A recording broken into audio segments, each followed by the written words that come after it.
Good day. I'd like to welcome you to K-State Now with President Kirk Schulz, the president of Kansas State University. The legislature's been in session now since the middle of January. You went into the session thinking you were going to have a flat budget. That didn't happen. What does that mean? Yeah, the governor announced a rescission or a cut. We use the term rescission, but it's the same thing. A cut to the state general fund for Kansas State of about $3.5 million, and we were given about 3 weeks to come up with the money.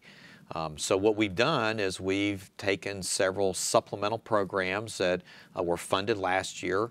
One in particular was focused on global food systems, which is an important area for K-State. It's an important area for the Kansas economy, and we took the money out of that. And so it's not an easy place to go get dollars, but what we did do is we felt that was the right thing to do on a short term because we're almost 3/4 of the way through the fiscal year. So if I go out to departments and colleges and say, you know, give us 2%, everybody has spent a lot of their money just because of where we are.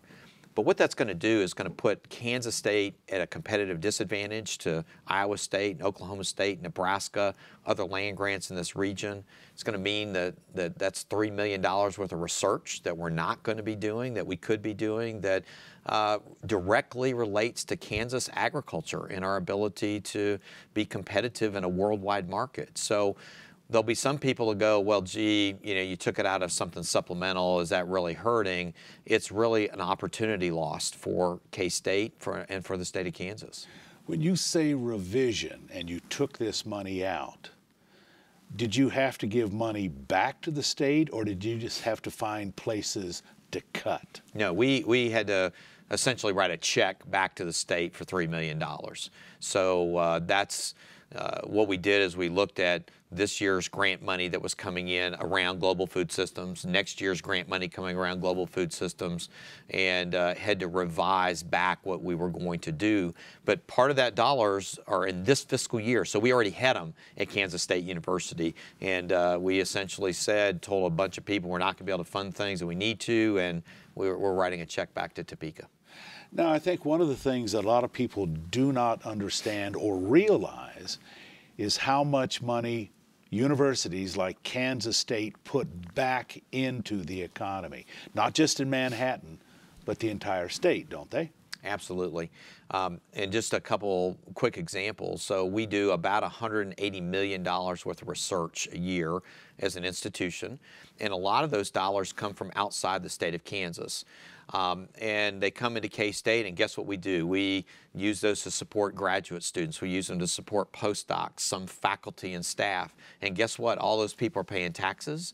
They're buying consumer goods in town. They're renting or buying homes. They're contributing back to the economy in a very direct way. And so if we don't have those kinds of things going on, we can't create the positive momentum that the Kansas economy needs. So there's lots of impact studies. They'll say for every dollar the state spends on higher education, you return some number of dollars. Generally, people look at those and say that's pretty skeptical because that's some higher education entity talking about how good we are. And I share some skepticism in those, even though they're based on sound economic principles. But if you just simply look at a payroll of 5,500 full-time people and what they're doing and the momentum that we're generating within the state, the positive momentum. Let me do another one. Construction jobs. You can't drive around the Kansas State University campus. There's probably 3 or 4 major construction projects going on right now, somewhere around $250 million in construction. Guess what? Each of those workers is in town buying things, contributing to the local economy, and when a construction project is say, $25 million project that takes 2 years, there are all those people in the community for 2 years contributing to a lot of our sales tax and shopping and buying things here. For the NBAF project, a lot of the major construction folks actually come and buy homes because it's a 5-6 year window and they move their families here. So we're generating a lot of positive momentum for the state of Kansas, and it's important we keep that up. This cut that was made, this rescission, will that be in effect next year? Will that be taken into account? Well, what they told us so far was that it's just for this fiscal year. And as many people may know, we're in the middle of a legislative session. And so the intent was that it was just a one-year deal and that those dollars are restored in next year's fiscal budget. However, the legislature still has a massive hole to fill, $600 million hole, or depending on who you believe. There haven't been a lot of quality proposals yet that I've seen that have been public that address how that's going to be done. And so we're not out of the woods yet where we can breathe a sigh of relief and say, okay, our funding's flat for the next couple of years. We're going to have to wait and see in the second sort of half of the session when the rubber meets the road, what is it that's actually going to, how's it going to affect higher ed? How's it going to affect K through 12? How's it going to affect our road infrastructure system? There's a lot of those decisions that are being made in the next 6 weeks that are going to have long-term implications on the state of Kansas economy. So there is the possibility that on top of $3.5 million, right, this legislative session could make more cuts to the budgets of higher education. Absolutely, absolutely. Now, we've had a couple committees that we go and make our pitches to, if you will, for higher education that have adopted the governor's recommendation that we have a flat budget. So we're having some success with direct appeals to the legislature, and that sounds good. I mean, that's, you ask me for $50 and I say, sure, I'm going to give it to you. At some point, though, I got to figure out where I'm going to get the $50 to give to you. So that's where I think the real challenge is still there. The good news is the House and the Senate are supportive of the governor's budget recommendation for higher education. The challenge is going to be that support is wonderful, but you still got to have the dollars to pay all the bills. And where those dollars are going to come from is going to be a revision of tax packages, an increase in sales tax, the sin tax increases. There's lots of things on the table. Until they get that really worked out, though, we just won't know what higher education is going to look like. So one of the questions I know is on a lot of people's minds is, what about tuition come next fall? We will see some sort of a tuition and fees increase. What it's going to be, we won't know until after the legislative session is done with. We have continuing discussions with the Kansas Regents during January, really through May, on what types of things that are important for the university to thrive next year. So they kind of put them in three buckets. What are the things that we must do? So, for example, if utilities costs increase or healthcare costs increase, that we have no control over. That's not an efficiency thing. That's just the cost of doing business. Then they also put in a bucket things that we would sort of like to do. I'll say enhancements, and then the third bucket is salaries. You know, what are we going to be able to do with faculty and staff compensation? And each of these three things we spend a lot of time talking about. So then at the end, you kind of put them all together and you say, here's what our proposal is for a tuition and fees increase. Where I would like to see us go eventually is what the state of Iowa has done. And there, what's happened is the legislature, the regents, and the universities have worked together to say, we're going to keep tuition and fees flat, but here's the amount additional dollars that the legislature is giving to the university and state general funds to accommodate those different kinds of things. I'd like to see us eventually in Kansas move to that so that we could say we're going to hold things flat for a couple years, recognizing that we need to compensate our faculty and staff appropriately for the hard work that they're doing, and that we have certain things that we just have to pay for to keep the university opening, operational, and thriving. And those should be paid for by the state, not the students. You talk about tuition and fees, and I think that's something that a lot of people don't realize, is different colleges within the university, different departments within those colleges charge fees. So you've got your basic tuition, and you could have hundreds of dollars above that just in fees. Absolutely.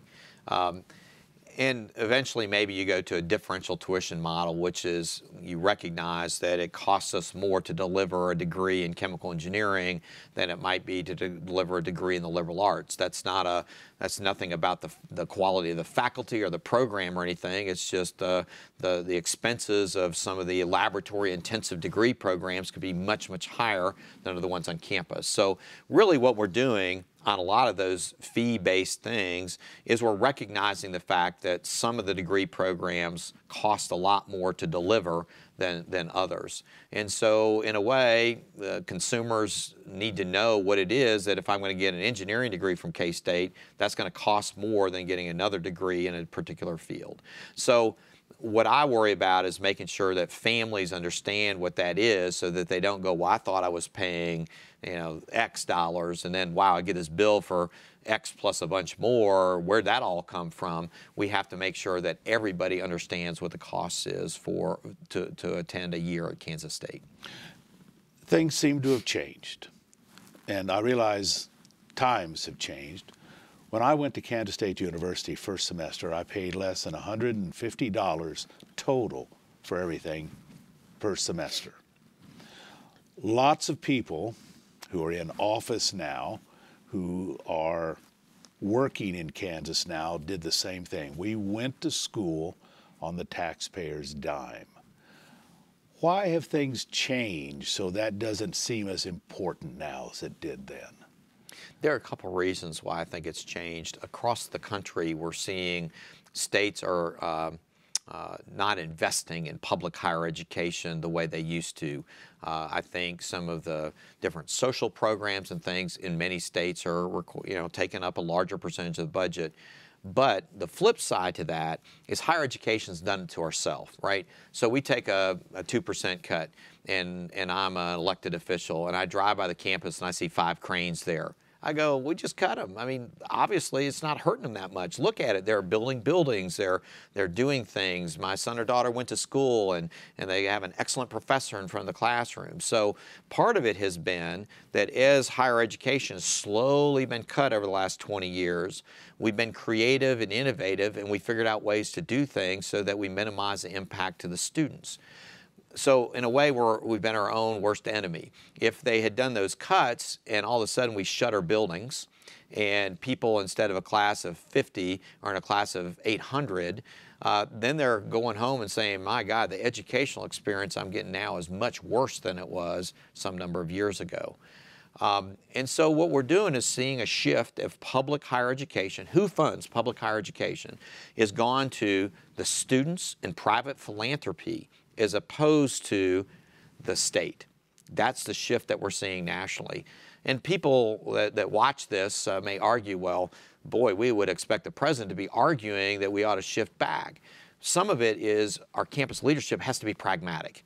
I mean, I've got to work with the legislators and the people who are elected, and we've got to make sure we're doing a great job for our students. So we're fighting hard in Topeka to get resources we need to do a great job for our students and our faculty and staff.